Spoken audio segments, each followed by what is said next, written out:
بہن بیٹیوں کے بہترین مستقبل کے لیے زہرا کلاسز کو جوائن کریں اور درس قرآن کریم، درس تاریخ اہل بیت علیہ السلام اور درس احکام و مسائل شریعہ کے ذریعے اپنی اسلامی معلومات میں اضافہ کریں، اور زہرا کلاسز چینل کو سبسکرائب کریں اور پروگرام کو لائک و شیئر کریں۔ جزاک اللہ خیر۔ اللہم صلی علی محمد و آل محمد وعجل فرجہم۔ اما بعد، اعوذ باللہ من الشیطان الرجیم، بسم اللہ الرحمن الرحیم۔ اللہم صلی وسلم وزد وبارک علی صاحب الدعوۃ النبویہ والسولۃ الحیدریہ والعصمۃ الفاطمیہ والحلم الحسنیہ والشجاعۃ الحسینیہ والعبادۃ السجادیہ والمعاصر الباقریہ والآثار الجعفریہ والعلوم الکاظمیہ والحجج الرضویہ والجود التقویہ والنقاوۃ النقویہ والہیبۃ العسکریہ والغیبۃ الالہیہ القائم بالحق۔ صلوات بھیجے محمد و آل محمد پر۔ اللہم صلی علی محمد و آل محمد وعجل فرجہم۔ بسم اللہ الرحمن الرحیم۔ اللہم کل ولیک الحجۃ ابن الحسن صلواتک علیہ وعلی آبائہ فی ہذہ الساعۃ وفی کل ساعۃ ولی و حافظ و قائد و ناصر و دلیل و عینا حتی تسکنہ ارضک طوعا وتمتعہ فیہا طویلا برحمتک یا ارحم الراحمین۔ اللہم صلی علی محمد و آل محمد وعجل فرجہم۔ اما بعد، فقد قال اللہ تعالی تبارک فی کتاب المبین وهو اصدق الصادقین وقولہ الحق۔ بسم اللہ الرحمن الرحیم۔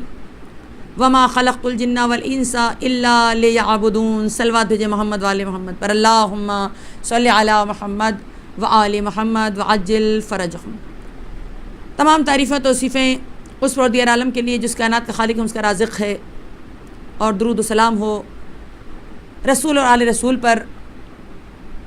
خدا کے احسان شکر ہے کہ آج اس مقام پر یہ 7ویں مجلس ہے جو چاہدہ معصومین کے نام سے منسوب کی گئی، اور ان کا ایک ایک کا ذکر ہو رہا ہے۔ آج 7ویں مجلس ہے۔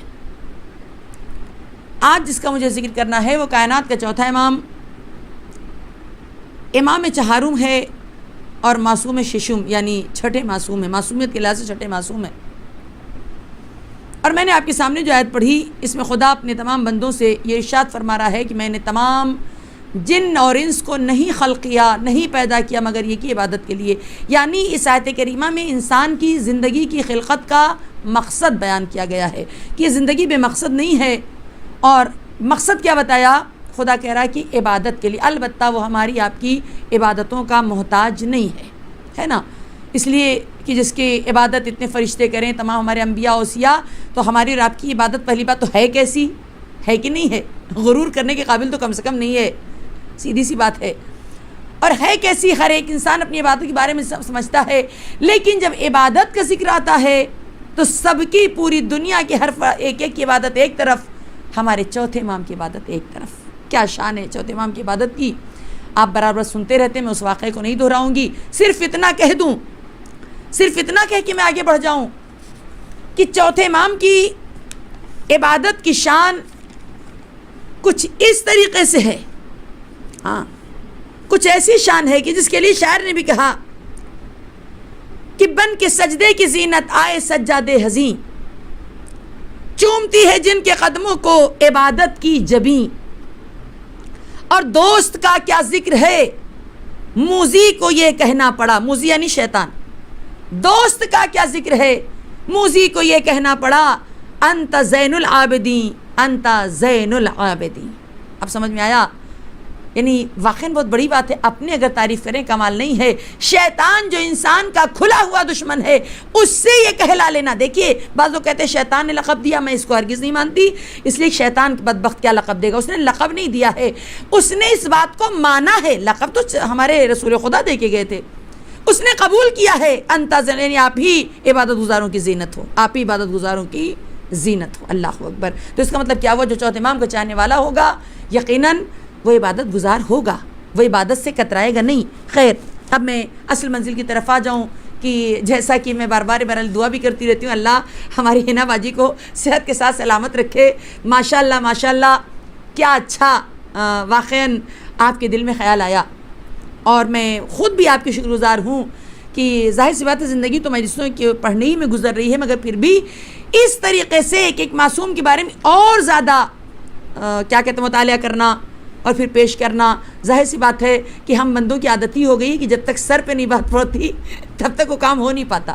تو لہٰذا میں شکر گزار ہوں کہ اسی بہانے تھوڑا سا اور علم اضافہ ہو رہا ہے. ظاہر سی بات ہے کہ آپ کے سامنے میں بیٹھی ہوں تو ظاہر اس کی ذمہ داری پھر میری بنتی ہے کہ جیسا کہ بانی مجلس کی خواہش تھی کہ دیکھیے آپا ایسا ہونا چاہیے کہ تھوڑی سی معلومات میں اضافہ ہو. بہت سی باتیں ایسی میں یہ نہیں کہتی، انشاءاللہ ایک سے ایک بہت سے ماشاءاللہ جو ہمیں سن رہے ہیں ہم سے اچھے سب پڑھنے والے ہیں، جاننے والے ایک سے ایک، میں سب کی قدر کرتی ہوں، سب قابل قدر ہیں، لیکن بس صرف اتنی سی بات ہے کہ انشاءاللہ آپ لوگوں کو معلوم ہی ہوگا. البتہ بہت سی باتیں واقعی نہیں پڑھی جاتی مجلسوں میں، میں خود بھی مجلس پڑھتی ہوں نا، کیونکہ اتنا موقع بھی نہیں ہوتا، اتنا وقت نہیں ہوتا، اور بہرحال پھر بھی ذکر حسین کا صدقہ ہے کہ جو بہت سی باتیں ہم تک اور آپ تک آ جاتی ہیں. لہٰذا جو ان کی کوشش ہے اس میں میں بھی تھوڑا سا آگے بڑھ کے کوشش کرتی ہوئی آپ کے سامنے پیش کروں کہ چوتھے امام کی ولادت، آپ کی ولادت کے لیے 2 روایتیں ہیں، ہے نا. ایک روایت کے مطابق 5 شعبان ہے، اور ایک روایت کے مطابق آپ کی ولادت 15 جمادی الثانی ہے نا. اور یہی وجہ ہے کہ میرے لیے خود یہاں حیدرآباد میں ایک مسئلہ بہت بڑا کھڑا ہوتا، جو کافی لوگ یہاں پہ جانتے بھی ہوں گے کہ خیر ماشاءاللہ میں بہت اس شہر کی بہت تعریف کرتی ہوں کہ جس طریقے سے مولا کے نام سے شہر آباد ہے. خدا ہر فرد کو، یہاں کے ہر رہنے والوں کو ہمیشہ اپنی حفظ امان میں رکھے، اور واقعاً خدا کرے کہ انشاءاللہ جس کے شہر میں ہم اور آپ زندگی گزار رہے ہیں، بس واقعاً ان کی سیرت پر خدا ہم سب کو عمل کرنے کی توفیق عطا کرے. لہٰذا ایک پرابلم کبھی کبھی آتی ہے، وہ کیا کہ شہزادی کی بھی شہادت، یہاں ولادت 2 روایت کے 2 تاریخیں ہیں، وہاں شہزادی کی شہادت 2 تاریخیں، ایک 3 جو میں نے پڑھا تھا اور ایک 13. اب وہ 13 کے حساب سے بعض جگہوں پر، صرف حیدرآباد میں نہیں البتہ اور بھی دوسری جگہوں پر 15 تاریخ کو بعض افراد مجلس رکھتے ہیں، اس لیے رکھتے ہیں کہ شہزادی کی زیارت کا دن ہے. لیکن ظاہر سی بات ہے کہ کیونکہ رسول نے کیا کہا، ہمارے غم میں غمگین اور ہماری خوشی میں خوش رہنا، تو جب ایک روایت کے مطابق چوتھے امام کی ولادت ہے تو حق ہی ہونا چاہیے کہ 15 تاریخ کو جشن کیا جائے. اور خاص طور سے اپنے ماشاءاللہ حیدرآباد سے تو کافی مجمع علی پور وغیرہ جاتا ہے، تو آپ نے دیکھا ہوگا یہی وجہ ہے کہ 3 دن وہاں بہترین طریقے سے عزاداری مناتے ہیں، 13 14 12 13 14 وغیرہ، لیکن 15 کو بہترین طریقے شب 15 میں جشن بھی ہوتا ہے کیونکہ چوتھے امام کی ولادت کی تاریخ ہے ایک روایت کے مطابق. ٹھیک ہے، ہجری کے لحاظ سے آپ دیکھیں گے تو اتفاق سے ہجری میں بھی بعض نے 2 تاریخیں ڈال دی. زیادہ تر یہ کہ 38 ہجری میں آپ کی ولادت ہوئی، البتہ 37 ہجری کا بھی کہیں کہیں ذکر آیا ہے. میں بچوں کی معلومات کے لیے دونوں باتوں کو بیان کر رہی ہوں. زیادہ تر امکان زیادہ یہ کہ 38 ہجری میں آپ کی ولادت ہوئی ہے مدینے کی سرزمین پر. اور آپ کے والد محترم کون نہیں جانتا، دیکھیے دنیا میں بہتوں کے والد ہوں گے، لیکن میں سلام کرتی ہوں چوتھے امام آپ کو کہ آپ کے والد کا نام اس زمانے میں بھی نا اگر کسی غیر مذہب سے بھی پوچھ لو تو امام حسین کا نام کون نہیں جانتا. ہر مذہب کے لوگ، ہر ایک کی زبان پر امام حسین کا نام ہے. کائنات کے 3رے امام، کائنات کے 5ویں معصوم آپ کے والد ماجد، اور آپ کی والدہ گرامی ایران کے بادشاہ یزدگرد کی بیٹی تھی.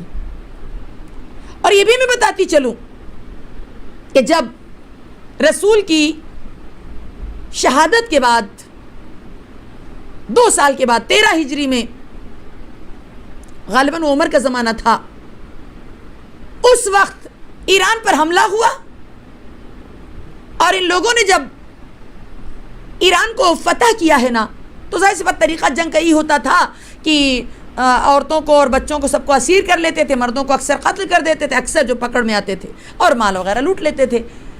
اس میں جو اسیر کر کے لائے اس میں سے 2 بہنیں تھیں، ایک کا نام شہر بانو اور ایک کا نام گیہان تھا. یہ قید کر کے کیا کہتے ہیں اسیر کر کے لائی گئیں. لیکن جب انہیں مدینے لایا گیا تو بہرحال ان لوگوں نے، خلفاء نے تو یہ کہا کہ ان کو ہم اچھی قیمت میں بیچیں گے وغیرہ وغیرہ. مولا علی کھڑے ہوئے کیونکہ مولا علی کا وہ خاموشی کا زمانہ تھا جو 25 سال کا زمانہ، اس میں سے وہ سال شمار ہوتا ہے. مولا علی آگے بڑھے کہ دیکھو اس میں بھی ایک طریقہ ہوتا ہے، بادشاہ کی بیٹیاں ہیں، کوئی ایسی ویسی بیٹیاں نہیں ہیں، ان کی عزت حرمت ہر چیز کا خیال رکھنا ہمارا فرض ہے، ضروری ہے۔ لہٰذا کیا کیا کہ ایک کا عقد کیا ہے مولا امام حسین سلام سے جن کا نام شہربانو تھا، اور ایک کا عقد ہوا ہے، اس سے پہلے آپ نے سنا ہوگا کہ ابو بکر کے بیٹے قاسم کے بیٹے کیا کہتے ہیں، نہیں، ابو بکر کے بیٹے محمد اور محمد کے بیٹے قاسم، اور قاسم کی بیٹی فروا جن کا عقد ہوا تھا 5ویں امام سے، اور ان کے بیٹے 6 امام۔ میں نے 6 امام کی زندگی میں یہ پورا ڈیٹیل پڑھ دیا۔ تو جو قاسم کی، بہت غور کرنا، قاسم کی بیٹی تھی ہے نا فروا، بہت غور کرنا، یہ کون ہے ان کے لیے ملتا ہے کہ یہ کیا کہتے ہیں جناب محمد کا عقد ہوا مولا علی نے، کیونکہ ان کو اپنا منہ بولا بیٹا، دونوں بیٹوں کو، ایک ان کا اپنا ذاتی بیٹا یعنی امام حسین سلام، اور ایک ان کے منہ بولے بیٹے محمد ابن ابی بکر، دونوں بہنوں کا عقد ایک کا ان سے ایک کا ان سے ہو گیا۔ اور جناب شہربانو تاریخ نے لکھا کہ ان سے چوتھے امام ہیں۔ آپ کے شرف کے لیے، آپ کی بلندی کے لیے، بزرگی کے لیے سب سے بڑی یہ بات ہے کہ کائنات میں آپ ایسے امام کی ماں بنی، ہر امام بلندی پر، ہر امام فضیلت پر، لیکن جس سچویشن میں آپ کا بیٹا امام بنا، کوئی امام، حتیٰ کوئی نبی بھی ایسی کنڈیشن میں نہ نبی بنے اور نہ امام بنے، جو انشاءاللہ آپ کی ابھی ڈیٹیل میں آپ کی زندگی میں انشاءاللہ آنے والا ہے۔ اب بہرحال جتنا وقت ملے گا اسی حساب سے، ورنہ چوتھے امام کی زندگی اصل یہ ہے کہ چوتھے امام کی زندگی جو ہمیں اور آپ کو بتائی گئی، یہ ہم شیعوں کی بھی تھوڑی سی غلطی ہے، ہم ذاکرین ذاکراؤں کی، میں اپنے کو پہلے کہہ رہی ہوں، دوسروں کو بعد میں ورنہ کوئی اعتراض نہ کر دے، میں کسی کو میں اپنے میں نے ہم کہا نہیں، میں بھی اس میں شامل ہوں، ہم لوگوں کی جو بھی کہہ لیجئے، کم ظرفی جو بھی کہیے، کہ چوتھے امام کی زندگی زیادہ تر بس مصائب پیش کیا گیا، روتی ہوئی زندگی، بکھری ہوئی زندگی، اور وہ تمام مصائب، وہی ایسا کچھ نہیں ہے۔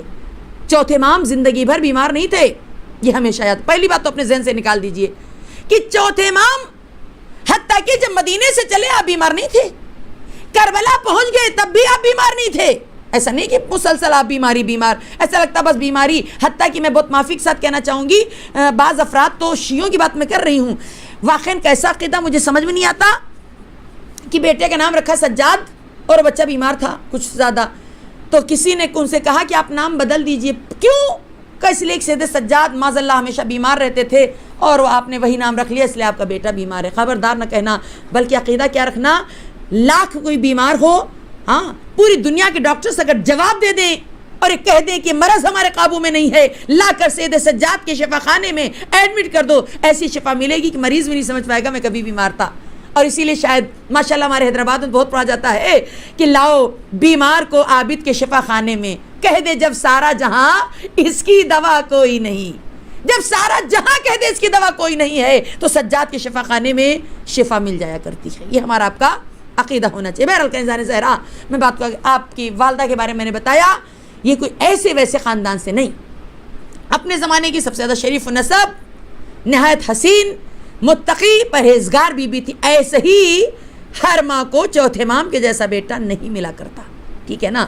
اب تاریخ نے لکھا کہ یہ شہزادی جب 5 شعبان دنیا میں آئی یا 15 جمادی الثانی، جو بھی وہ تو امام زمانہ کے بتائیں گے، کوئی بتا بھی نہیں سکتا 100% کہ دونوں تاریخوں میں کون سی 100% ہے، وہ تو امام زمانہ ہی آ کے بتا سکتے ہیں۔ ہم اور آپ، لہذا ہمیں اور آپ کو کیا کرنا چاہیے کہ بس یہی کرنا چاہیے کہ دونوں تاریخوں پہ خوشی منا لو، ہے نا، تاکہ امام بھی خوش ہو جائیں، اہل بیت بھی خوش ہو جائیں انشاءاللہ۔ خیر، آپ ذرا دیکھیے امام کی زندگی کی کچھ بہت اہم باتیں ہیں جس کو یاد کرنا آپ کے لیے بہت ضروری ہے۔ آپ کی عمر جب 2 یا 3 برس کی تھی، 2 یا 3 برس لے کہہ رہی ہوں کیونکہ 37 اور 30 ہجری کا بھی فرق آپ کے ذہن میں ہونا چاہیے کہ کون سی کریکٹ ہے، وہ امام زمانہ کے بتائیں گے، تاریخ میں دونوں لکھا ہوا۔ تو مولا علی کی شہادت، یعنی آپ نے 2 یا 3 سال مولا علی کی امامت کا زمانہ دیکھا، اور وہ بھی مشکلات بھی دیکھے کس طریقے سے دادا نے مسئلوں کو حل کیا۔ اس کے بعد آپ کے بڑے بابا یعنی امام حسین السلام کی زندگی کی امامت کا زمانہ شروع ہوا۔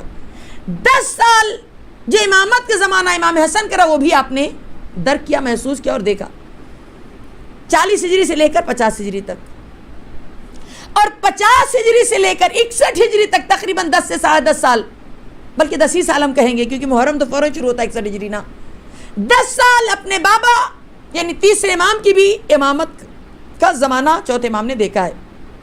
یہ تمام چیزیں آپ نے اپنی آنکھوں سے دیکھی اور ظاہر سی بات ہے کہ ان سے ان لوگوں سے بہت کچھ آپ نے سیکھا ہے. ٹھیک ہے نا. میں آپ کو یہ بتاتی چلوں کہ پہلے تو میں نے آپ کو بتا دیا کہ چوتھے امام کو پہلی بات تو اپنے ذہن سے نکال دیجیے کہ ہمیشہ بیمار نہیں تھے. ایک بات, اور بیماری میں البتہ بعض الگ الگ اختلاف ہے, لیکن ایک جو زیادہ تر کہا جاتا ہے وہ یہ کہا جاتا ہے کہ مصلحتاً خداوند عالم نے آپ کو عاشور کے دن اس لیے بیمار کیا کہ اگر آپ بیمار نہ ہوتے تو جہاد واجب ہوتا تو امام کبھی واجب, کوئی بھی امام واجب کو چھوڑ نہیں سکتے, لہٰذا آپ کو بھی جنگ کے میدان میں جانا پڑتا, اور آپ جاتے تو ظاہر ہے کہ سب کی طرح بھی شہید ہو جاتے تو امامت وہیں رک جاتی. لہٰذا وہ مصلحت خدا تھی کہ جو چوتھے امام کو مریض کر دیا تاکہ جہاد آپ کے اوپر سے ساقط ہو جائے. اور تاریخ نے لکھا کہ آپ سننا چاہیں گے تو یہ بھی سن لیں کہ صبح سے عاشور کے دن تو طبیعت خراب تھی, بیمار تھے آپ, لیکن عصر عاشور اس وقت کہ جب امام حسین علیہ السلام ملنے کے لیے آپ سے آئے ہیں ملاقات کے لیے, جو خدا حافظی کا آپ مصائب میں سنتی چوتھے امام کی رخصت میں, تو جب رخصت ہونے کے لیے آئے ہیں آپ کو اچھی طریقے سے معلوم ہے کہ جب آپ کو پتہ چلا کوئی نہیں ہے تو اس بیماری کے عالم میں بھی آپ نے کیا کہا, پھوپھی اماں میرا نیزہ کہاں ہے, میں بھی جاتا ہوں جنگ کرنے. تو امام حسین نے اپنے ہاتھوں سے اپنے بیٹے کو یہ کہہ کے لٹا دیا کہ بیٹا تم پر جہاد ساقط ہے. اور تاریخ نے لکھا اب جو چوتھے امام لیٹے ہیں اور غش کے عالم میں گئے ہیں تو کب ہوش میں آئے سنیں گے. اس وقت ہوش میں آئے جب جناب زینب نے آ کے پوچھا بیٹا زمین ہل رہی ہے, ہاں یہ کیا قیامت آ گئی. اس وقت آپ ہوش میں آئے اور آپ نے کہا پھوپھی پردہ ہٹائیے, اور جب دیکھا تو کیا کہا, نیزے پر بابا کا سر ہے, آپ نے اپنے بابا کے سر کو سلام کیا. اس وقت ہو پھر جب لیٹے سید سجاد تو پھر غش کے عالم میں تھے. دوبارہ کب ہوش میں آئے, جب بستر جل رہا تھا. اب آپ نے سمجھا, غور کیا. لیکن اس کے علاوہ جو پوری زندگی بیماری میں ڈال دی ہے, یہ لوگ حساب دیں گے اس بات کا. خیر مجھے ادھر نہیں جانا, آگے بڑھوں. میں تو سمجھتی ہوں کہ ہاشمی جوان تو سبھی بہادر ہیں, شجاع ہیں, لیکن کیا کہنا میرے چوتھے امام کی بہادری کا. کون ہوگا اتنا بہادر, مجھے بتائیے آپ. لاکھ کوئی جری ہو, بہادر ہو, لیکن میں نے ابھی کیا کہا آپ سے, ایک امام ایسے نہیں جس کی امامت ایسے شروع ہو جیسے چوتھے امام کی. امام کی بات چھوڑیے, نبیوں میں بھی 1,24,000 نبی, کوئی نبی ایسا نہیں گزرا, کوئی معصوم دنیا میں ایسا نہیں گزرا کہ جس کی امامت یا نبوت اس طریقے سے شروع ہوئی ہو جیسے چوتھے امام کی. شروعاتی آپ دیکھیے کتنی خطرناک ہے, یہ معمولی بات نہیں ہے. دیکھیے اگر بہادر نہ ہوتے تو اتنی بڑی باتیں برداشت نہیں کر پاتے چوتھے امام. اتنا داغ ہے نا, اتنی مصیبتیں, اور کس عالم میں شروع ہوئی. نگاہ اٹھا کے دیکھا, مائیں بہنیں کھلے سر ہیں, باپ کا سر نیزے پہ ہے, سکینہ تماچے کھا رہی ہے, باقر کی کمر میں لنگر ہے, اور اس پر ستم کیا ہے. پہلا مسئلہ امامت شروع ہونے پر جو پوچھا گیا وہ مسئلہ ہی یہ تھا کہ جل کر مر جائیں خیموں میں یا بے پردہ باہر نکل آئیں. یہ امام کا کلیجہ تھا کہ جو ہمارے چوتھے امام نے برداشت کیا ہے. ہو گئی نا بات. اب آپ بات کو آگے بڑھائیے یہاں تک کہ تاریخ لکھ رہی ہے کہ 10 ہجری 61 ہجری میں 10 محرم 61 ہجری میں آپ کے بابا کی شہادت اور 10 محرم سے آپ کی امامت شروع ہوئی. ایک سوال یہاں پہ اور میں بتا دوں کہ ہم اور آپ جو اکثر کہتے ہیں نا کہ بابا کی شہادت کے بعد 40 سال روئے, البتہ نوحے وغیرہ میں سلام وغیرہ میں بند کو برابر کرنے کے لیے طرز بگڑنے نہ پائے تو بعض چیزیں تھوڑا گھٹا بڑھا کے چلتی ہے جس کو کہتے ہیں, مسئلہ نہیں. لیکن خاص طور سے حدیث خان میں اپنی بات کر رہی ہوں, میں کسی اور کو نہیں کہہ رہی ہوں, ہمیں اور آپ کو سمجھنا چاہیے 40 سال نہیں, کربلا کے بعد سید سجاد 35 ایئر زندہ رہے ہیں, 35 ایئرس.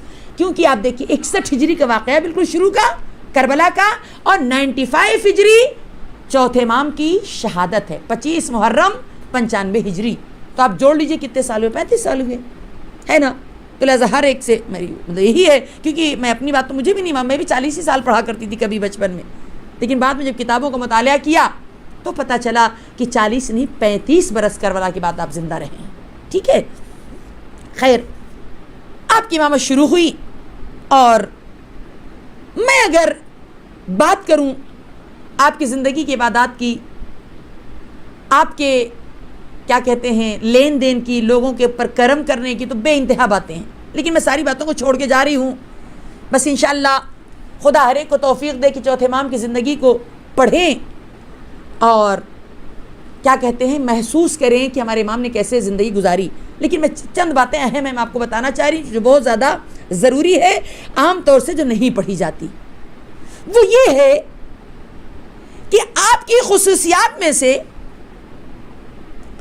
کہتے ہیں کہ دیکھیے کسی بھی امام کو, میں 12 اماموں کی بات کر رہی ہوں, 12ویں پردے غیب میں ہیں اور 11 امام جو شہید ہوئے حتیٰ کہ مولا علی, کوئی ایک امام ایسا نہیں ہے کہ جو آپ کے ساتھ مسئلہ ہے وہ کسی اور کے ساتھ ہے, کسی کے ساتھ نہیں. کیوں؟ جیسے میں بتا دوں, مثلا مولا علی کے گلے میں رسی کا بندہ ڈالا گیا, بے شک, لیکن رسی گلے میں ڈال کر دربار لے جایا گیا. خود امام حسن مدینے میں ہیں, خود آپ دیکھیے 5ویں امام آپ کے بیٹے, 6ٹھے امام وغیرہ, ان لوگوں کو بھی مدینے سے خراسان وغیرہ بلایا گیا ہے قید کر کے. 7ویں امام کی زندگی تو سب سے زیادہ قید میں رہی ہے, لیکن زنجیریں پہنا کر ہتھکڑی بیڑی ڈال کر قید خانے میں رکھا, کشاں کشاں نہیں پھرایا گیا ہے. آپ تاریخ پڑھ کے دیکھ لینا. خود ہمارے 9ویں امام آپ کو بھی بغداد بلایا گیا, 10ویں امام 11ویں امام آپ لوگوں کو بھی گرفتار کیا گیا مگر سامرہ. لیکن واحد ایک امام ایسے ہیں, چوتھے امام, کہ جن کی زندگی کی خصوصیات ہے کہ کمر میں لنگر, بیڑی, توق وغیرہ وغیرہ کے ساتھ, اور ساتھ میں ساری مائیں بہنیں کھلے سر اور اونٹوں کی مہار ہاتھوں میں, اس طریقے سے ایک شہر نہیں شہر بشہر پھرایا گیا. ایسے میں تو اچھے اچھے ہمت ہار جائیں گے. سلام ہو میرا چوتھے امام کے اوپر, شہر بشہر. اور میں ایک بات بتا دوں, آپ حیرت کریں گی, اور میں اپنی طرف سے نہیں کر رہی, بھی ذمہ داری کے ساتھ, چوتھے امام واحد وہ شخص ہیں, اماموں کی بات میں کر رہی ہوں, کہ جو شام میں گئے. کیونکہ ابھی میں تھوڑا سا, اب اسی لیے میں کہنا چاہ رہی ہوں, بہت سی چیزیں مجھے چھوڑنی پڑ رہی ہے. مجھے شام کے بارے میں بھی آپ کو بتانا پڑے گا. آپ کے دل میں خیال آ رہا ہوگا کہ پھر ہمارے اور ائمہ کیوں نہیں گئے شام, کیوں نہیں گئے شام. کس کا دل نہیں چاہے گا کہ شام جائے, جہاں زینب کا روضہ ہو, جہاں سکینہ ہو. البتہ روحانی حساب سے تو وہ لوگ ہر شب جاتے ہیں, لیکن یہ جو جیسے باقاعدہ جو جانا ہوتا ہے اس لحاظ سے میں کہہ رہی ہوں, ایک امام چوتھے امام ہے, وہ بھی صرف ایک مرتبہ, یعنی کربلا کے بعد گئے ہیں بس, پھر تمام زندگی جانا نہیں ہوا. ٹھیک ہے نا. البتہ ہو سکتا ہے ابھی کوئی اعتراض کرے, لیکن یہ چیزیں پہلے آپ سمجھنے کی کوشش کریں. روحانی اعتبار سے تو بہت ہے, ٹھیک ہے نا, لیکن کیوں؟ کیونکہ آپ یہاں پر آپ کے لیے ضروری ہے کہ آپ شام کے حالات سن لیں. یہ شام کیسا رہا ہے, شام کے لیے ملتا ہے. یہ جو شام میں ظلم ڈھائے گئے, یہ جو شام والوں نے مذاق اڑایا, یہ جو شام والوں نے کیا کہتے ہیں اذیت دی ہمارے اہل بیت کو, کیوں, ریزن کیا ہے, وجہ کیا ہے. ہاں اچھا, اور یہی نہیں, اور اماموں کی زندگی آپ پڑھیے تو اکثر آپ کو, مثلا امام حسین السلام کے پاس آپ کو اکثر ملے گا نا, شامی آیا, برا بھلا کہہ رہا تھا سامنے آ کے, اور امام نے اس کو کیا کہتے ہیں لباس دیے, یہ دیے وہ دیے, اور وہ امام کا ہو گیا. خود مولا علی کے پاس سے ایسے واقعات بہت ملے, شامی آیا. خود چوتھے امام کے لیے بھی ملتا ہے, کئی بار ایسا ہوا شامی آیا اور آپ کو برا بھلا کہا, لیکن آپ نے اس سے اچھا اخلاق پیش کیا. یہ بار بار شامی آیا, کیوں شامی, شامی یعنی شام کا رہنے والا, کیوں؟ تو اس کے لیے واقع میں خود اپنی بات بھی میں یہاں پہ ایکسیپٹ کر رہی ہوں کہ ابھی میں جانتی تو تھی, لیکن اتنی ڈیٹیل سے آج میں نے پڑھا, اس کا اجر ہماری ہنا باجی کو بہت زیادہ جائے گا, پیچھے ہم کو ملے گا ان کی وجہ سے. شام کے بارے میں ملتا ہے, خود ہمارے معصوم نے کہا مشکل ہے کہ شامی ہم سے محبت کریں. مطلب شامی بولو تو اس دور کی بات میں کر رہی. کیوں؟ سنیں گے شام کا معاملہ کیا, شام کے بارے میں جاننا آپ کا بہت ضروری ہے. کیونکہ اصل وجہ یہ ہے کہ شام تاریخ لکھا یہ 13 ہجری میں فتح ہوا, غالباً 13 ہی ہجری ہے. اور جب فتح ہوا ہے تو کچھ عبید اللہ نام کا شخص ہے, میں نے بھی اس سے پہلے بھی مولا علی کی زندگی میں اس بات کو پڑھاتے اشارہ کیا تھا, تو اس نے یزید ابن ابو سفیان کو وہاں کا گورنر بنا دیا. ٹھیک ہے, اچھا یہ کون ہے؟ ابو سفیان کا بیٹا. اور آپ یہ اپنے ذہن میں بٹھا لیجئے پوری طریقے سے, ابو سفیان کون ہے؟ کا رسول کا چچا ہے, لیکن ملعون ہے نا. پوری دنیا جانتی ہے, ہر سنی شیعہ اس بات کو جانتا ہے کہ اس نے اسلام میں کس قدر رخنا ڈالا اور وہ کیسا دشمن تھا رسول کا, لیکن ہے تو بہرحال چچا. ٹھیک ہے, یہ دشمن رسول. اب اس کے بیٹے کیسے ہوں گے آپ سمجھ سکتے ہیں. اس کا بیٹا یزید ابن ابو سفیان, اور اس کے بعد پھر جب عمر کا زمانہ ہی تھا تو معاویہ ابن ابو سفیان کیا کہتے ہیں وہاں گورنر بنا. ان لوگوں نے اپنے باپ کی طریقے سے اس قدر شامیوں کے دلوں میں یہ بات بٹھا دی تھی اہل بیت کے خلاف، اس قدر بٹھا دی تھی جتنے بھی شام کے رہنے والے تھے کہ معاذ اللہ نعوذ باللہ خاکم بدہن، کہ علی ڈاکو تھے بہت بڑے. علی کے لیے کیا کہا؟ حق ہے کہ ان کو قتل کر دیا جائے، ان کو جینے کا حق نہیں ہے. اس قدر بدنام کر دیا تھا کہ معاذ اللہ علی کبھی نماز نہیں پڑھتے تھے. اور یہی وجہ تھی کہ جب مولا علی کو کوفے میں شہید کیا گیا تو بعض لوگوں نے جب سنا مسجد میں شہید ہوئے تو شام والوں نے کہا کہ علی نماز بھی پڑھتے تھے. آپ اندازہ لگائیے کہ شام والوں کو کس قدر برباد کیا گیا.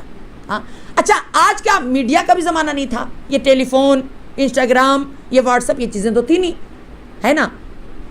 اتنا نالائقی کیا ہے کہ شام سے نکلنے بھی نہیں دیتا کسی کو کوئی جا کے پتا کرے.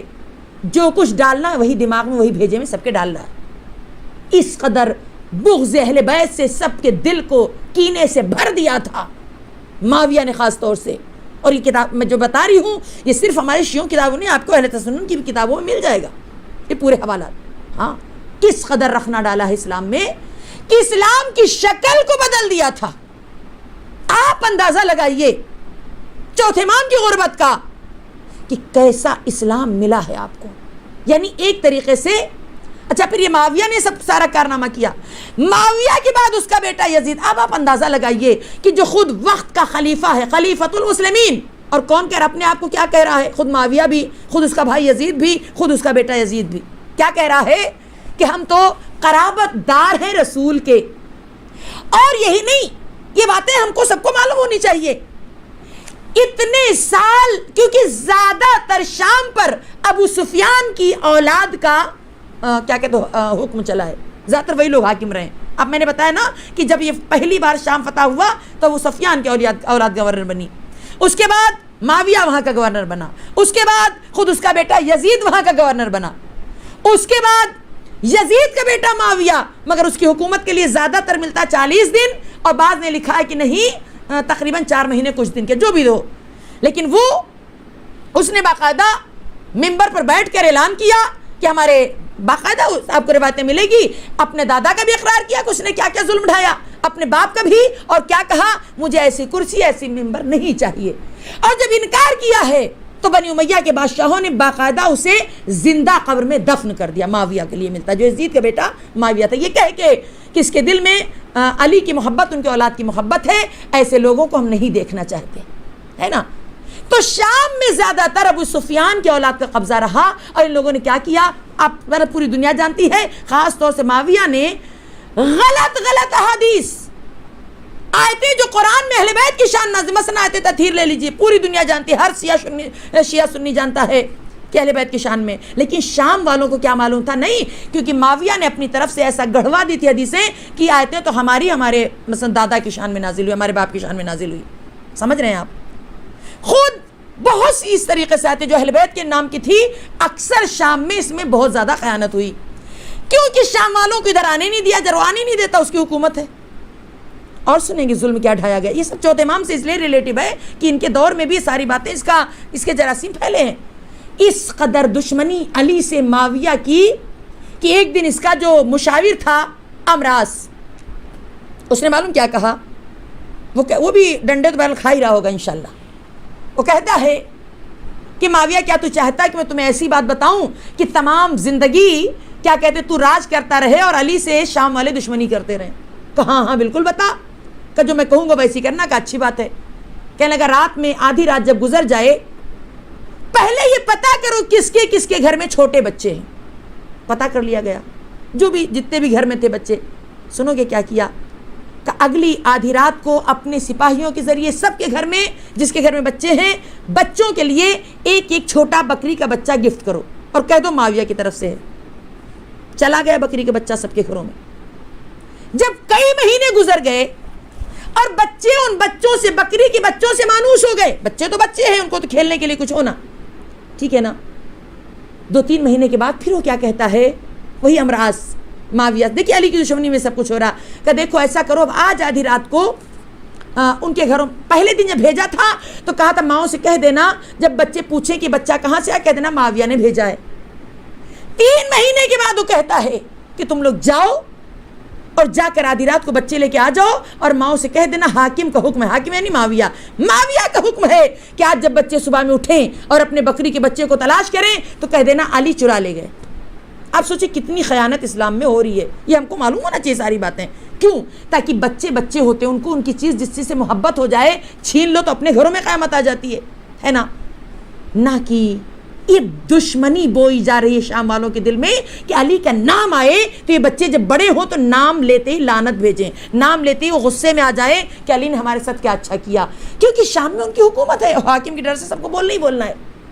اب اس سے اندازہ لگائیے، ایسا ہے شام۔ اس شام میں توجہ رہے، اسی لیے کہتے ہیں نا کہ ان لوگوں سے وفا کی امید آپ نہیں کر سکتے۔ اور میں نے جیسا کہ بتایا، آپ کو یاد رہنا چاہیے کہ چوتھے امام ادھر بابا کی شہادت، اور شہادت کے بعد جب آپ کی امامت شروع ہوئی تو آپ کو معلوم ہے امامت شروع ایک دن آپ کربلا میں رہے، 11 محرم کربلا سے کوچ ہے نا۔ اس کے بعد وہ منزل آئی کہ آپ کوفے میں آپ کا خطبہ ہوا ہے۔ اب میرے پاس وقت نہیں ورنہ میں کوفے کے خطبے کا ذکر کرتی انشاءاللہ کبھی اور۔ کوفے میں خطبہ دیا، لیکن میں بتا دوں جہاں جہاں بھی امام نے خطبہ دیا، پہلی چیز خطبے کی شروعات خدا کی حمد و ثنا، اسی لیے جو بھی ذاکرہ پڑھتے ہیں پہلے اللہ کی تعریف کرتے ہیں۔ اب یہ اور بات ہے، اب اپنے پاس کچھ نئی چیزیں نکال دی کہ میں کیا کروں، مجھے افسوس تو ہوتا ہے کہ بعض لوگ کہتے ہیں نہیں، نہ سلام نہ پیغام نہ بسم اللہ کچھ نہیں، سیدھے یا علی مدد۔ نہیں، یا علی مدد سے یا علی خوش تھوڑی نہ ہو جائیں گے۔ خود ہمارے چوتھے امام نے بتایا طریقہ کیا ہے، پہلے خدا کی حمد و ثنا، خدا کی حمد و ثنا کے بعد محمد کا نام، ان پر صلوات، اور اس کے بعد پھر علی اولاد علی، پھر اس طریقے سے بات آگے، یہ سسٹم ہے۔ بہرحال یہاں تک کہ کوفے میں خطبہ دیا اور جگہ جگہ اپنے باپ کی شہادت اور مقصد کو بتایا۔ وہاں سے جب شام آئے، میں نے شام کی ہسٹری بتا دی کس طریقے سے شام والوں کو تیار کیا گیا ہے۔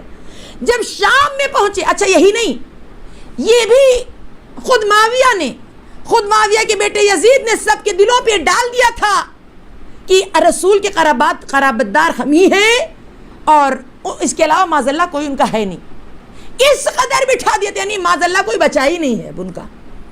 یہی وجہ تھی کہ جو قافلہ شام میں پہنچا ہے، چاہے وہ بازار شام ہو چاہے وہ دربار شام ہو، ہاں تاریخ نے لکھا کہ جب وہاں پہ قافلہ پہنچا تو لوگ ان کو خارجی کہہ کے پکار رہے تھے، اور یزید کو کیا سمجھ رہے ہیں، وہ قرابت دار ہے رسول کا، کیونکہ ساری آیتیں وغیرہ ان کے نام پر ڈال دی گئی تھی۔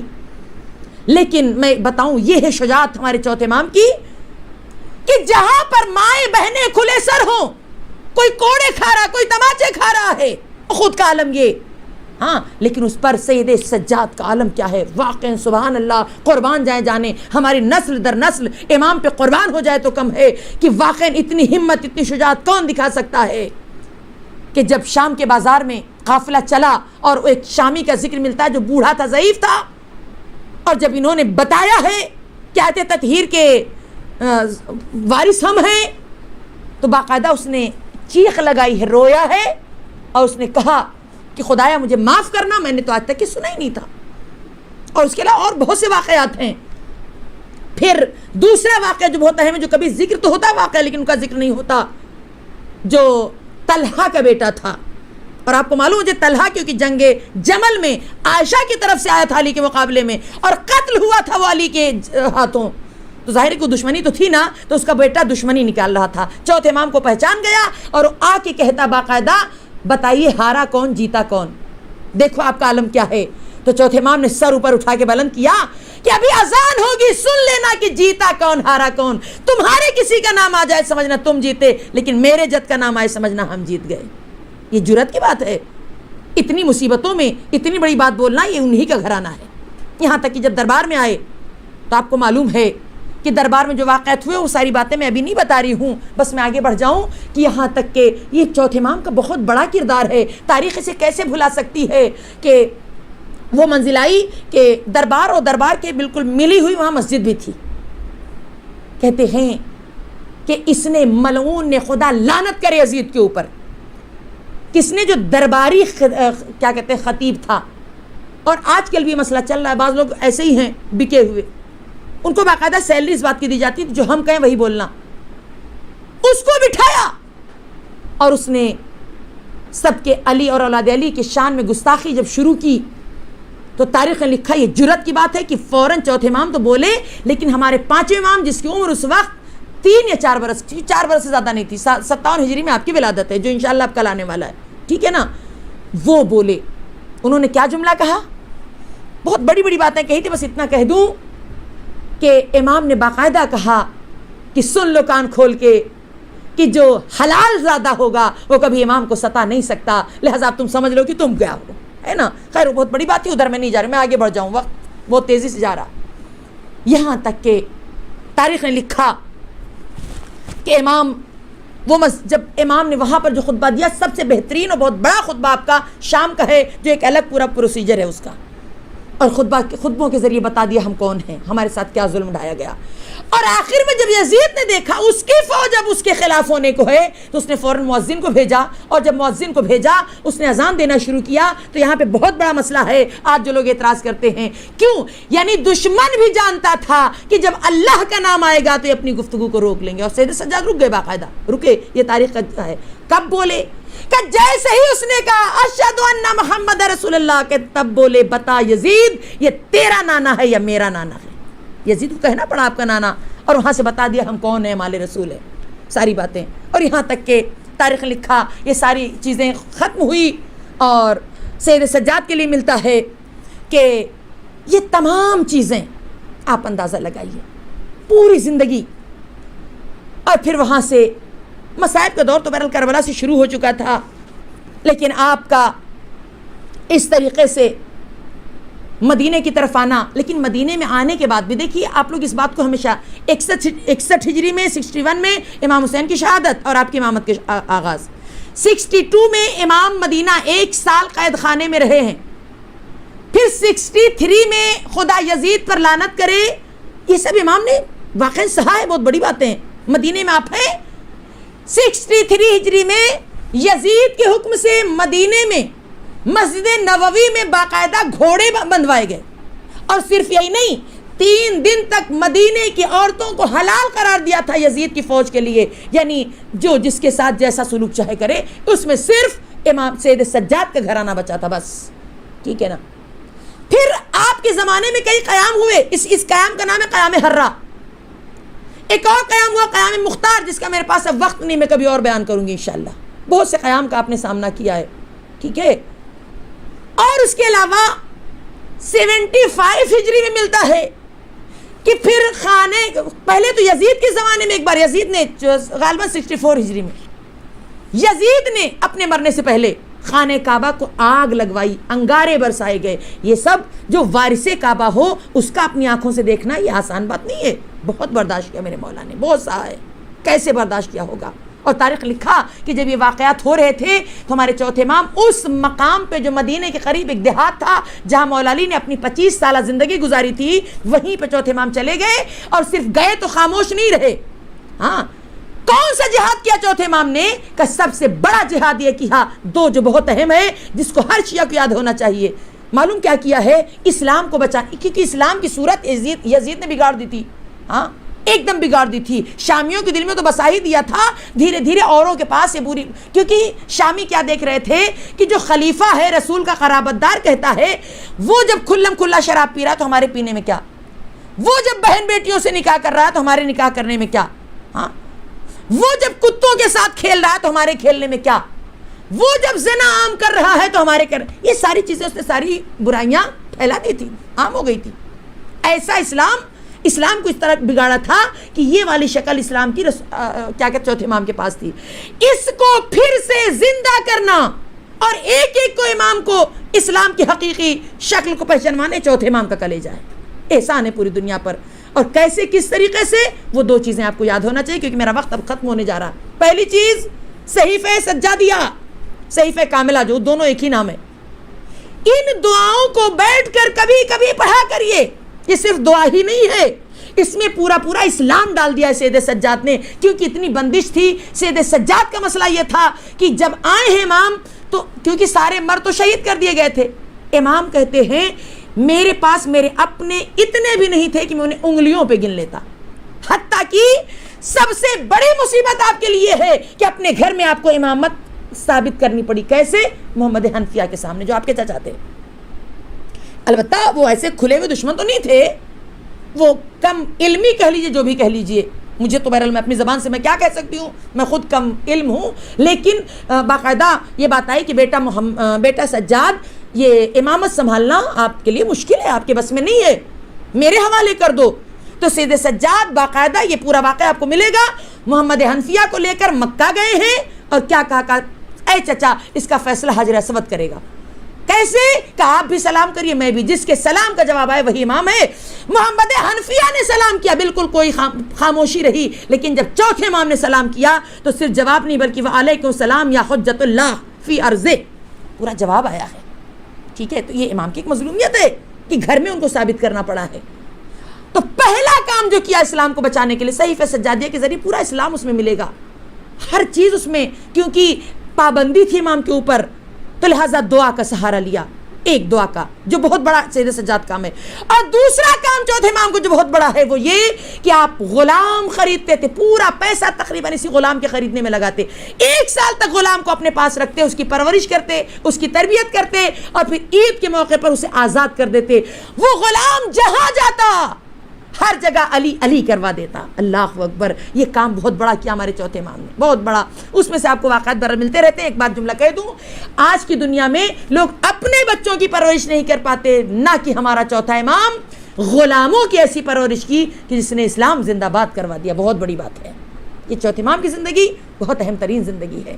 لیکن کنیزان زہرا اتنی مصیبتوں میں، امامت کا آغاز، پھر قیامت کے مصائب، اگر میں نے یہ کہہ دیا کہ کسی امام یا نبی کی امامت یا نبوت اس عالم میں نہیں شروع ہوئی جس عالم میں چوتھے امام کی، تو یہ بھی کہہ دوں شاید کسی پر اتنے مصائب بھی نہیں پڑے ہوں گے جو مصائب سید سجاد پہ پڑے۔ 11 محرم سن سکو گے عزادارو، کلیجہ تھام لینا، چوتھے امام کا ماتم ہے میرے پڑھنے پہ نہ جانا، یہ سوچ کے رونا کہ آج اب اسے رونا ہے جو کربلا کے بعد جب تک جیتا رہا روتا رہا، اب اسے رونا ہے، اس کا ماتم کرنا ہے کہ جس کی زندگی رونے میں ایسی گزری کہ پانی سامنے آیا تو امام رونے لگتے، وضو کو پانی لیتے تو تاریخ لکھ رہی ہے کہ جیسے ہی کنیز پانی لاتی کئی دفعہ اتنا روتے کہ پانی میں آنسو مل جاتا اور پانی مضاف ہو جاتا، وضو کے قابل نہ رہتا، امام پانی پھینک دیتے۔ عزادارو سن سکو گے ایک کنیز مدینے کی گلی سے جا رہی تھی، اس نے دیکھا پرنالے سے پانی بہ رہا ہے، وہ اپنا کپڑا سمیٹنے لگی تو ایک مرتبہ منہال نے پوچھ لیا کیوں کپڑا سمیٹ کر، نہ جانے کیسا پانی ہے، کہیں میرا کپڑا نجس نہ ہو جائے۔ اس نے کہا ذرا آ کر گھر میں دیکھ لے کیسا پانی ہے۔ اب جب مدینے کی عورت کو سید سجاد کے گھر میں لائے تو کیا دیکھا، ہائے میرا امام پانی میں اتنا روتا ہے، پانی کو دیکھ کر میرا مولا ہم کیا روئیں گے عزادارو، ہم کو تو روتے روتے مر جانا چاہیے تھا۔ اس قدر امام روتے کہ سارا آنسو پانی میں بھر جاتا، پانی مضاف ہو جاتا، پانی امام پھینک دیتے کہ مولا کب تک، آخر کب تک، مولا کتنا روئیے گا کہ تو نے انصاف نہیں کیا، جس کے تمام چاہنے والے ایک کے بعد ایک شہید ہو جائے میں کیسے زندہ رہ۔ کہہ کے امام نے تسبیح اٹھا کے توڑ کے زمین پہ ڈالی، سارے دانے بکھر گئے۔ کہا اے منہال، جس طریقے سے تسبیح کے دانے بکھرے پڑے ہیں نا، اسی طریقے سے ہمارے تمام چاہنے والے بھائی بابا چچا سب کی لاشیں کربلا پہ بکھری پڑی تھی، یہ سجاد کیسے زندہ ہے؟ عزادارو قربان جانے ہماری سید سجاد کے اوپر سن سکو گے، وہی میرا چوتھا امام۔ 11 محرم آئی، اونٹ لائے گئے عزادارو، سن سکو گے جب یہ قافلہ مدینے سے چل رہا تھا نا، تو تاریخ لکھ رہی ہے کہ جناب عبداللہ نے کہا تھا کہ میں چاہتا ہوں جس شان سے زینب کو اس سے پہلے آپ لوگ لایا کرتے تھے اسی طریقے سے لینے آئیے۔ بس ایک بنی ہاشم کا مجمع نکل پڑا جس میں سب سے آگے ابوالفضل امام حسین ہے، یہاں تک کہ جب 28 رجب کو قافلہ مدینے سے نکل رہا تھا، ایک ایک بیوی سوار ہوئی، لیکن جب زینب کی باری آئی اور ایک مرتبہ تاریخ نے لکھا ایک طرف سے حسین نے بازو پکڑا، ادھر سے علی اکبر، ادھر سے عباس، ادھر سے قاسم۔ تو عبداللہ نے کہا ٹھہر جاؤ ٹھہر جاؤ، کا کام کیا؟ کہ ایک وعدہ کرو۔ کا کون سا وعدہ؟ کا وعدہ کرو جس شان سے آج زینب کو لے جا رہے ہو اسی شان سے واپس لانا، جو آج زینب کو سوار کرائے وہی سوار کرائے جو مدینہ واپس لائے۔ اتنا سننا تھا، حسین کھڑے ہو گئے۔ علی اکبر تم پیچھے ہٹ جاؤ بیٹا، اے قاسم تم بھی پیچھے ہٹو، عباس پیچھے ہٹ جاؤ بھیا، آؤ نا محمد تم بھی پیچھے ہٹ جاؤ۔ ایک ایک کو ہٹایا، آواز دی میرا شب میرا سجاد کہاں ہے؟ چوتھے امام آئے، آواز دی کہ بیٹا تیرے سوا کوئی نہیں آئے گا۔ زینب کو آج سجاد نے سوار کیا، مگر اے رونے والوں آج مدینہ ہے، سجاد کے ہاتھوں میں ہتھکڑی نہیں قناتیں لگی ہوئی ہیں، آج سید سجاد نے سوار کر دیا۔ مگر عزاداروں سنو گے، 11 محرم ایک ایک کو علی کی بیٹی نے سوار کیا، وہ خود کھڑی ہے، علی کی بیٹی کربلا کے جنگل میں کھڑی ہے، کوئی سوار کرائے بھیا، اے بھیا حسین کیا زینب کو سوار نہیں کراؤ گے؟ عباس ترائی سے اٹھ کے آؤ۔ ابھی زینب رو رہی تھی، اتنے میں زینب کو احساس ہوا پیچھے سے زنجیروں کے بجنے کی آواز۔ اب جو علی کی بیٹی نے مڑ کے دیکھا، یہ کون ہے؟ بیمار کربلا سجاد، ہاتھ کڑی بیڑی سنبھالے، پھوپھی اماں میں زندہ ہوں نا، اے پھوپھی اماں میں سوار کروں گا عزادارو۔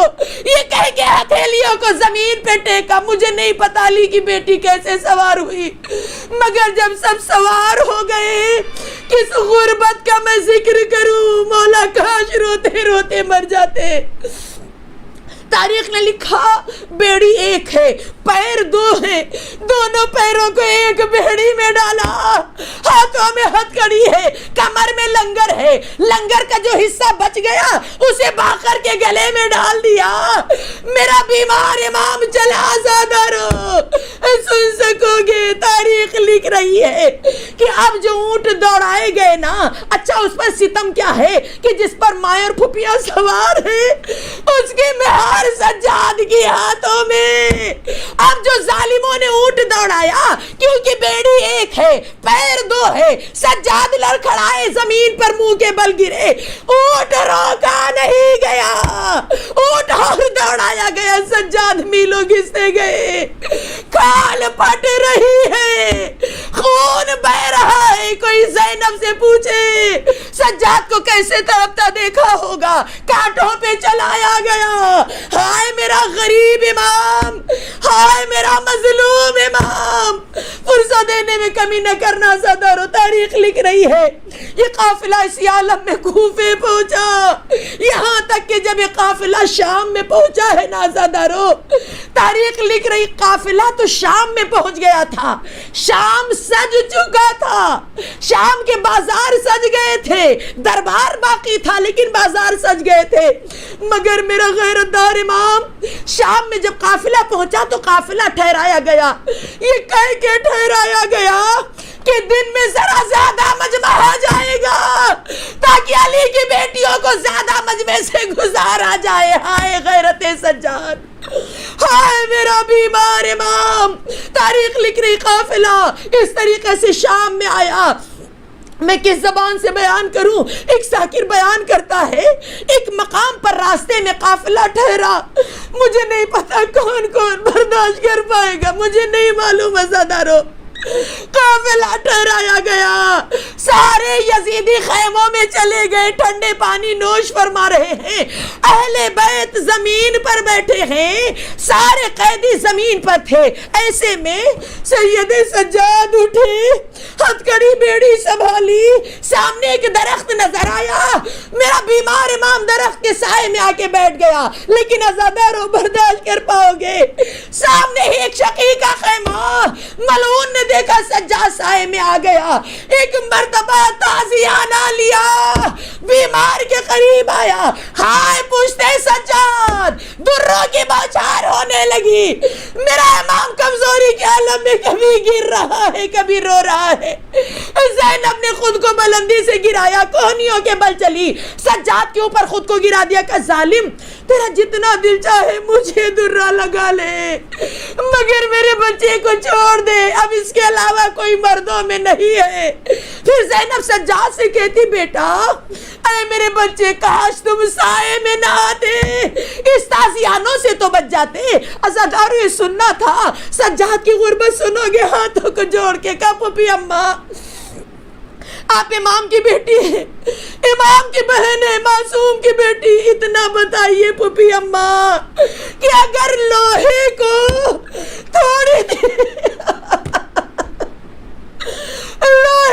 تھوڑی دیر کے لیے تیز دھوپ میں رکھ دیا جائے تو لوہے کی کیا فطرت ہوتی ہے؟ زینب نے کہا بیٹا لوہا جلنے لگتا ہے، لوہا گرم ہو جاتا ہے۔ پھوپھی اماں سر سے پیر تک تیرا سجاد لوہے میں جکڑا ہے، زنجیریں اتنی گرم ہو گئی کہ میرے چمڑے سے چپک رہی ہے پھوپھی اماں، اس لیے سائے میں آیا زنجیر تھک تاکہ تھوڑا سا ٹھنڈی ہو جائے، مگر یہ ظالم مجھے نیزہ لگاتے ہیں، مجھے درہ لگاتے ہیں۔ پھر بابا کے سر کو دیکھا، بابا آپ ایک بار شہید ہوئے، بابا تیرا بیٹا تو ہر سانس میں شہید ہو رہا ہے، بابا اے بابا دعا کرو سجاد کے حق میں۔ بس کنیزہ نے زہرا قافلہ اور آگے بڑھا، ہائے میرا بیمار امام، مجھے نہیں پتا کیسے کیسے برداشت کیا، وہ منزلیں بھی آئی کہ میرے غریب امام نے ساری مشکلیں برداشت کی، یہاں تک کہ دربار کی وہ باتیں بھی دیکھی کہ مائیں بہنیں کھلے سر کھڑی ہیں۔ یزید ملعون کے دربار میں ایک ظالم کنیزی میں سکینہ کو مانگ رہا ہے جس کے گھرانے سے کنیزیں آزاد کی جائے، جس نے یہ چلن نکالا اہل بیت اطہار کی بچی۔ عزادارو سنو گے، سکینہ دوڑ کے بھیا کی ہتھکڑی پہ سر رکھا، بھیا مجھے بچا لو۔ کیا گزری ہوگی دل سجاد پر، وہ منظر بھی دیکھا کہ سامنے بابا کا سر رکھا ہے، ظالم چھڑی مار رہا ہے، پھوپھی تڑپ رہی ہے، بیٹا میرے بھیا کو بچا لو بیٹا، سن سکو گے سجاد کی مصیبت، ہائے غربت سجاد۔ ایک مرتبہ بیمار آگے بڑھا کر ظالم میرے بابا کے دہن پہ تو چھڑی نہ لگا، میری پھوپھی مر جائے گی، ظالم تجھے جتنا مارنا مجھے مار لے، مجھے تازیانہ لگا لے، مگر میرے بابا کے دہن کی بے ادبی نہ کر۔ اتنا سننا تھا، ملعون کی آواز آئی سجاد کو تازیانہ لگایا جائے۔ ایک ظالم تازیانہ لے کے آیا، بھرا دربار ہے، آواز دی نہیں پوچھتے سجاد پر تازیانہ لگائیں گے، ذرا کرتا تو ہٹا تاکہ ننگی پیٹھ پر تازیانہ لگایا جائے۔ ایک ظالم آگے بڑھا، اب جو کرتا ہٹا، ظالم کا تازیانہ ہاتھوں سے نیچے گرا۔ یزید کی آواز آئی، ظالم تازیانہ کیوں نہیں لگاتا؟